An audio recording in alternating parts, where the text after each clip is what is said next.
الحمد لله رب العالمين والصلاة والسلام على خاتم النبيين أما بعد فأعوذ بالله من الشيطان الرجيم بسم الله الرحمن الرحيم ربي زدني علما وعملا بالإخلاص آمین بجاہ سید المرسلین صلی اللہ علیہ وسلم۔ میری عزیز سامعات السلام علیکم ورحمۃ اللہ وبرکاتہ۔ امید ہے کہ آپ تمام خیر و عافیت سے ہوں گی، ایمان اور صحت کی بہترین حالت میں ہوں گی۔ مخارج کے متعلق ہم جانتے ہیں کہ مخارج کس قدر اہمیت رکھتا ہے، مخارج کو سیکھنا کس قدر ضروری ہے۔ مخارج میں اگر ہم قرآن کے اندر مخارج نہیں سیکھتے ہیں اور پھر قرآن کے اندر ہم غلطیاں کرتے ہیں، لفظوں میں غلطیاں کرتے ہیں، ان حروف کو اپنی جگہ سے نہیں نکالتے ہیں، قاف کو کاف بنا دیتے ہیں، ہا کو حا بنا دیتے ہیں، اور اس طرح سے کرنے کی وجہ سے اگر معنی چینج ہو رہے ہیں تو پھر ہم لحن جلی لحن خفی یہ کر رہے ہوتے ہیں۔ بہت بڑی غلطیاں یہ ہوتی ہیں، تو ان سے بچنے کے لیے ہمیں مخارج کا سیکھنا بہت ہی زیادہ ضروری ہے۔ تو انشاءاللہ آج کی کلاس میں ہم مخارج کے بارے میں جاننے والے ہیں، اور تمام مخارج کو یعنی جو حروف مفردات ہیں، ٹوٹل 29 حروف جن سے قرآن مجید پورا بنا ہوا ہے، ان 29 حروف کا جو ان کے جو مخارج ہے ان کو انشاءاللہ ہم خلاصتاً شارٹ کر کے سمجھنے والے ہیں۔ تو آج کی کلاس کو بہت ہی بغور سماعت کیجیے گا اور ساتھ ساتھ نوٹ بھی کیجیے گا، کیونکہ یہ بہت ہی امپورٹنٹ کلاس ہے۔ سب سے پہلے 29 حروف جو ہیں حروف مفردات، ان کو دیکھ لیجئے۔ اسکرین پر آپ دیکھ سکتی ہیں الف سے لے کر یا تک کے جو حروف ہوتے ہیں یہ 29، ان کو حروف مفردات کہتے ہیں۔ اب ان حروف کے جو مخارج ہیں ان کو سیکھیں گے کہ یہ حروف نکلتے کس جگہ سے ہیں، ان کے نکلنے کی جگہ کہاں کہاں سے ہے۔ ٹھیک ہے، ایک ایک کر کے انشاءاللہ ہم سماعت کریں گے۔ سب سے پہلے ہم حمزہ اور ہا کو لے لیتے ہیں۔ حمزہ ہا،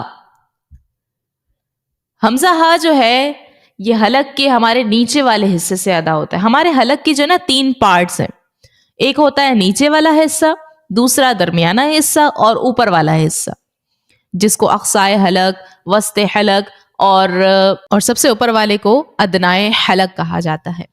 اب یہ حمزہ ہا جو ہے نا، حمزہ ہا جو ہے وہ حلق کی سب سے جو نیچے والا حصہ ہے، اقصائے حلق جس کو بولتے ہیں، وہاں سے یہ دونوں حروف ادا ہوتے ہیں۔ جیسے ہم پڑھتے ہیں حمزہ ہا، آپ فیل کریں، اس جگہ پہ اپنی انگلی رکھیں حلق کے نیچے والے حصے پہ، آپ اسکرین پر بھی دیکھ سکتی ہیں وہ جگہ کون سی ہے۔ ٹھیک ہے، تو اس جگہ پر آپ نے اپنی انگلی رکھنی ہے اور اس کو پڑھنا ہے، اور فیل کیجئے، محسوس کریں گے کہ آپ اس جگہ سے یہ حرف نکل رہے ہیں۔ حمزہ ہا، حمزہ ہا، تھوڑا وائبریٹ ہو رہا ہوگا۔ ٹھیک ہے، ہم پڑھتے ہیں حمزہ زبر آ، حمزہ زیر ای، حمزہ پیش او، آ ای او۔ جب ہم حمزہ پڑھتے ہیں تو پھر اسٹریٹ لائن جاری ہوتی ہے، بالکل سیدھی۔ ٹھیک ہے، ہم پڑھتے ہیں اللہ الحمد للہ، یوں ہی جب ہم ہا پڑھتے ہیں، ہا جب پڑھتے ہیں نا، یہ پورا ہمارا جو حصہ ہے یہ پورا وائبریٹ کرتا ہے، نیچے والا حصہ۔ ہا ہا، حمزہ ہا زبر آہ، حمزہ ہا زیر اہ، حمزہ ہا پیش اوہ، آہ اہ اوہ۔ تو یہ پورا حصہ ہمارا وائبریٹ کر رہا ہوتا ہے۔ حمزہ میں کیا ہے، پوری اسٹریٹ لائن جاری ہوتی ہے، اور ہا یہاں پر آپ فیل کر سکتی ہیں ان دونوں کا مخرج جو ہے سیم ہی ہے، حلق کے نیچے والے حصے سے ہی ادا ہوگا۔ جیسے پڑھتے ہیں ہم ذہب ذہب مہتدین مہتدین۔ ٹھیک ہے جی، حمزہ اور ہا سمجھ لیا۔ اب دیکھیں آگے مخارج دیکھتے ہیں، عین اور حا، دو ہمارا ہو گیا ہے، مزید 2 پڑھیں، عین حا۔ اب جو ہے عین اور حا یہ حلق کے درمیان والے حصے سے ادا ہوتا ہے، وسط حلق سے، یعنی حلق کا جو نیچے والا حصہ جہاں سے ہم حمزہ ہا نکال رہے ہیں اس سے تھوڑا سا آپ اوپر آ جائیں، حلق کا درمیانہ حصہ آپ کو مل جائے گا، وہاں سے عین اور حا دونوں نکلتے ہیں۔ آپ پڑھیں عین حا، عین حا۔ عین جب ہم ادا کرتے ہیں تو اس میں جو ہے آواز تھوڑی سی اسکویز ہوتی ہے، ہم جیسے کپڑے کو نچوڑتے ہیں نا، ایسے ہی ہم نے عین کو نچوڑنا ہے۔ عین، عین نہیں ہوتا، عین نہیں، عین اگر آپ نے پڑھا تو پھر وہ حمزہ بن جائے گا, الف والا بن جائے گا جو ہم نے پیچھے پڑھا, تو پھر آپ حلق کے نیچے والے سے نکال رہے ہوگے. تو عین نہیں ہے, عین, عین, عین کو تھوڑا سا اسکویز کیجئے. جیسے ہم پڑھتے ہیں صراط الذین انعمت علیہم, انعمتا نہیں ہے, انعمت علیہم, ٹھیک ہے. اب ہا کی طرف بڑھیں. ہا جو ہے, ہا کی آواز کو ہم کیسے پہچانیں گے؟ آپ تصور کیجئے جیسے کہ ہم کہیں پر بھاگ رہے ہوتے ہیں, دوڑ رہے ہوتے ہیں, دوڑ رہے ہوتے ہیں, دوڑ رہے ہوتے ہیں, پھر لاسٹ میں ہماری آواز کیسے نکلتی ہے؟ جب ہم تھک جاتے ہیں یوں ہی آواز نکلتی ہے, یا پھر ہم کوئی چیز, تیکھی چیز کھا لیتے ہیں, ٹھیک ہے, تو پھر ایسی آواز نکلتی ہے, منہ کو ٹھنڈا کرنے کے لیے کرتے ہیں نا. تو یہ جو آواز نکل رہی ہے نا, آپ اس کو سنیں, اس کو سنیں اور اسی آواز کو آپ نے نکالنا ہے. ہا زبر ہا, ہا زیر ہی, ہا پیش ہو, ہا ہی ہو. اس کی آپ نے بہت پریکٹس کرنی ہوگی, پریکٹس کریں گے انشاءاللہ یہ نکل آئے گا, ٹھیک ہے. تو اس طرح سے آپ نے اس کی آواز کو سننا ہے اور پھر پریکٹس کرنا ہے. جیسے ہم مثال پڑھتے ہیں الرحمن, الرحیم, الرحمن, الرحیم. ہا زبر ہا, ہا زیر ہی, ہا پیش ہو, ہا ہی ہو. ٹھیک ہے جی,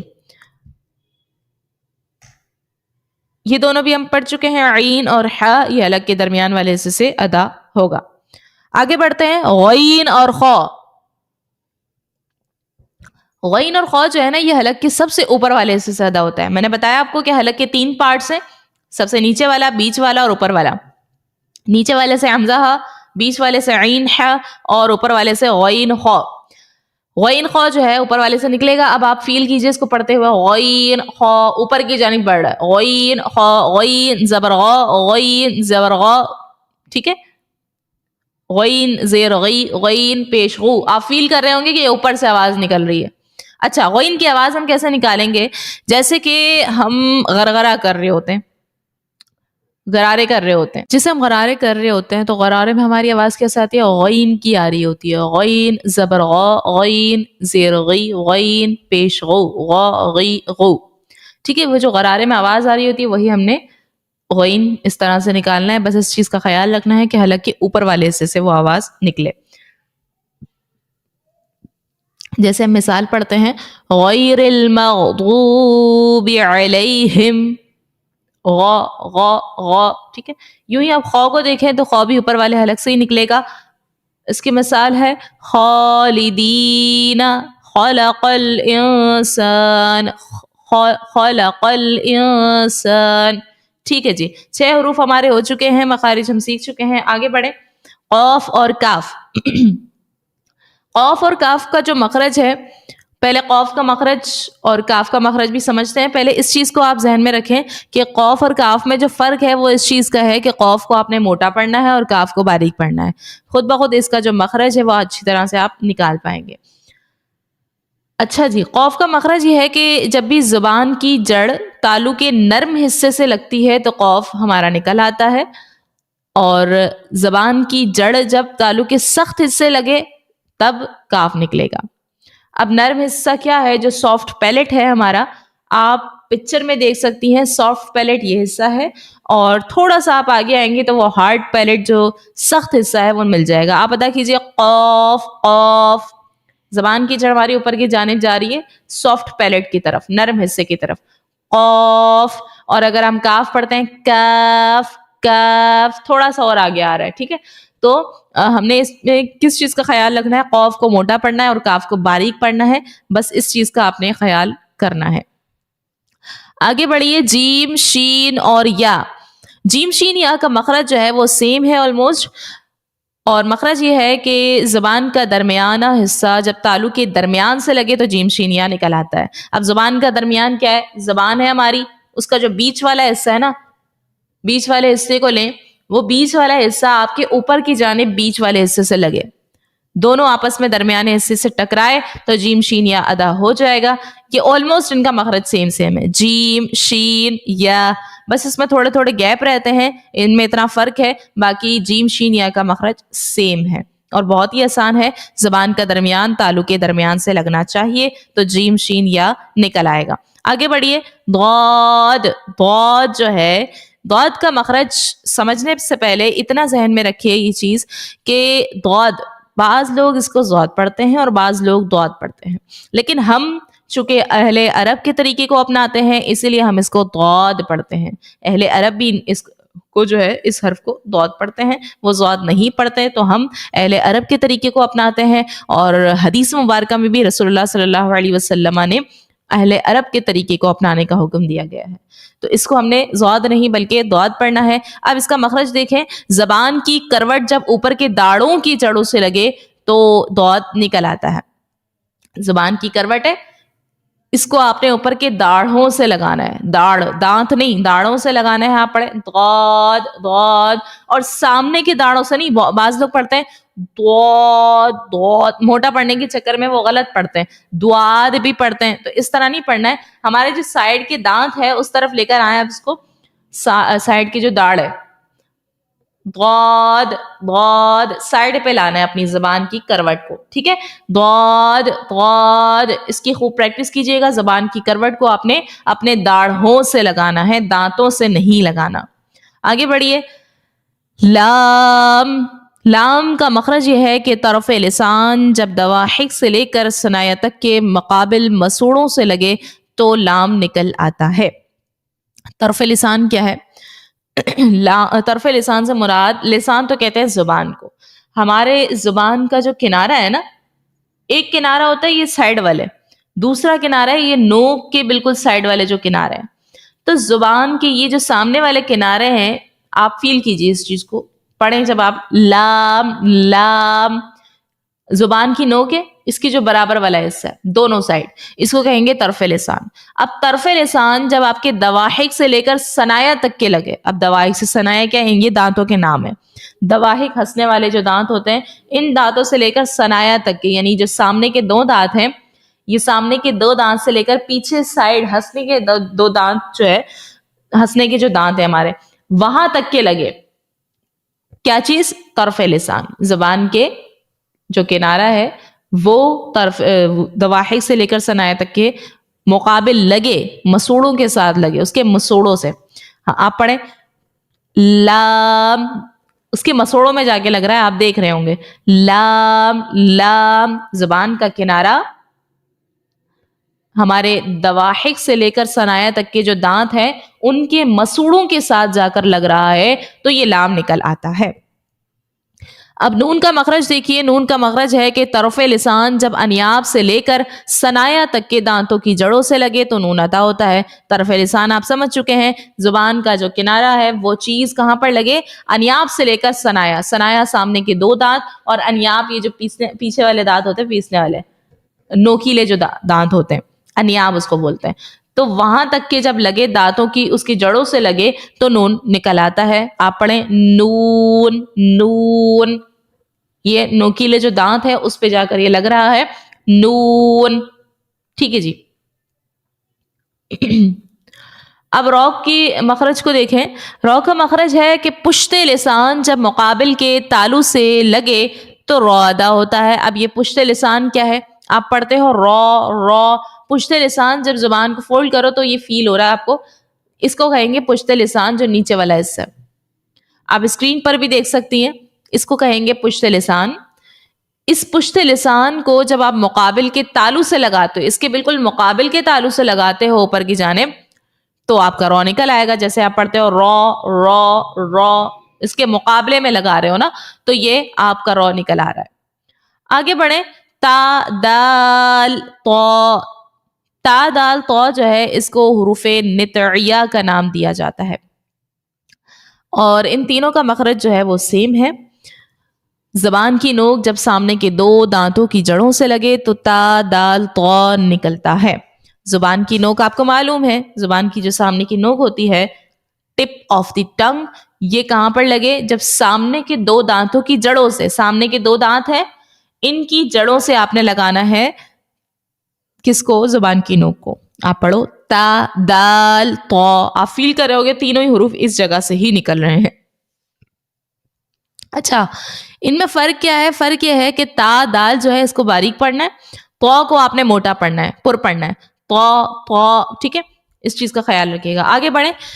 ثا ذال غا، ثا ذال غا، ان تینوں کا مخرج بھی سیم ہے. زبان کا سرا جب اوپر کے دانتوں کے کنارے سے لگے تو ثا ذال اور غا نکلتا ہے.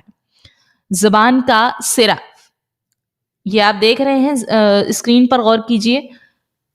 زبان کا جو ہمارا یہ سرا ہے اس کو آپ نے لگانا ہے اوپر کے دانتوں کے کنارے سے، دانتوں سے نہیں، اس کے کنارے سے. سا زبان کا سرا اوپر کے دانتوں کے کنارے سے لگ رہا ہے تو سا ذال ذا نکل آ رہا. بہت سی خواتین پڑھتی ہیں سا ذال ذا، سیٹی نکالتی ہیں، سختی کے ساتھ پڑھتی ہیں، اسے نہیں پڑھنا ہے. یہ تینوں حروف نرمی والے حروف میں سے ہیں تو ان کو آپ نے نرمی کے ساتھ ادا کرنا ہے. سا ذال غا، زبان کے سرے کو جب آپ اوپر کے دانتوں کے کناروں سے لگاؤ گے تو پھر یہ آرام سے نکل آئے گا. آگے بڑھیے تو ز سین صاد، ان تینوں کا مخرج بھی سیم ہے. زبان کی نوک جب نیچے کے دانتوں کے اندرونی کنارے سے لگے تو ز سین اور صاد نکلتا ہے. زبان کی نوک ٹپ آف دی ٹنگ، اس کو لیجئے آپ، اس کے نیچے کے دانتوں کے اندرونی کنارے سے لگائیں. نیچے کے جو سامنے کے دو دانت ہیں نیچے کے، اس کے اندرونی کنارے سے، اندر کا جو کنارہ ہے اس سے لگائیں. ز آپ پڑھیں ز سین صاد، وہیں جا کر لگ رہا ہے، آپ دیکھ رہے ہوں گے. تو اندرونی کنارے سے جب آپ زبان کی نوک کو لگاؤ گے تو زا سین صاد نکل آئے گا. اور اس میں فرق یہی ہے کہ زا اور سین جو ہے اس کو باریک پڑھنا ہے، صاد کو موٹا پڑھنا ہے. اسی طرح سا دا زو میں بھی یہی فرق تھا کہ سا اور دال کو باریک پڑھنا ہے اور زو کو آپ نے موٹا پڑھنا ہے. اس چیز کا لازمی خیال رکھیے گا. پھر اس کے بعد با جو ہے یہ جب ہمارے دونوں ہونٹ ہیں نا، ان کا جو تر والا حصہ، جو گیلا حصہ ہوتا ہے، وہ اگر آپس میں ملتے ہیں تو وہ با نکل آتا ہے. جیسے آپ پڑھیں با، جو ہمارا تر حصہ ہے وہ حصہ آپس میں مل رہا ہے، اٹیچ ہو رہا ہے، تو پھر با نکل آتا ہے. با. پھر آگے دیکھیے فا کا مخرج ہے اوپر کے دانتوں کے کنارے جب نچلے ہونٹ کے تر حصے سے لگے تو فا نکلتا ہے. اوپر کے دانتوں کے کنارے کون سے ہیں؟ آپ اوپر کی طرف جو ہمارے جو دانت ہیں اوپر کی جانب، اس کے جو کناروں پہ غور کریں، اندر کی طرف، وہ کنارے جب نچلے ہونٹ کے تر حصے سے، نیچے والا ہونٹ ہے ہمارا، اس کے گیلے والے حصے سے جا کر وہ حصہ لگتا ہے تو فا نکلتا ہے. آپ پڑھو فا، اوپر کے دانتوں کے کنارے ہمارے نیچے ہونٹوں کے جو تر حصہ ہے اس کے وہاں جا کر لگ رہا ہے تو فا نکل آتا ہے. اب میم کو دیکھو، جب دونوں ہونٹوں کا خشک والا حصہ آپس میں ملے تو میم نکلتا ہے. دونوں ہونٹوں کا خشک حصہ، با میں کیا تھا؟ تر حصہ، اور میم میں ہے خشک والا حصہ. تو آپ پڑھو میم، آپس میں خشک والا حصہ آپس میں مل رہا ہے تو میم نکل رہا ہے. میم. اب واؤ کو دیکھو، واؤ دونوں ہونٹوں کو گول کرنے سے واؤ نکل آتا ہے، دونوں ہونٹوں کی گولائی سے واؤ کا مخرج ہے. آپ پڑھو واؤ، دونوں ہونٹوں کو آپ گول کرنا پڑ رہا ہے آپ کو، واؤ. ٹھیک ہے جی. اور یہاں پر ہمارے الحمدللہ مخارج کمپلیٹ ہو گئے ہیں. شارٹ کر کے آپ کو بتا دیا گیا ہے تو امید ہے کہ آپ کو سمجھ تو آ گئی ہوگی. ان حروف کے جو مخارج ہیں بہت ہی آسان ہے، آپ نے بس ان کی خوب پریکٹس کرنی ہے. بار بار ان کی پریکٹس کیجئے. عین، ح، ثا، ذال، غا، یہ حروف جو ہے یہ موسٹ امپورٹنٹ ہیں. ان میں اگر آپ کوئی غلطیاں کرتے ہو تو پھر معنی چینج ہونے کا خدشہ رہتا ہے. تو آپ نے تمام ہی حروف کے مخارج کو بار بار ان کی پریکٹس کرنی ہے. جو ان کی ادائیگی بتائی گئی ہے، جہاں سے ان کا مخرج ہے، وہیں سے آپ نے ان حروف کو نکالنا ہے. اور اگر ان مخارج کے بارے میں آپ مزید جاننا چاہتی ہیں، تفصیلاً اس کو اگر سمجھنا چاہتی ہیں، تو ہماری روشنی انسٹیٹیوٹ کے تحت ہمارے جو سیریز چلے ہیں مخارج کے متعلق، تو وہ سیریز آپ سماعت کر لیجئے. انشاءاللہ مزید آپ کو تفصیل سے سمجھ میں آ جائے گی. السلام علیکم ورحمۃ اللہ.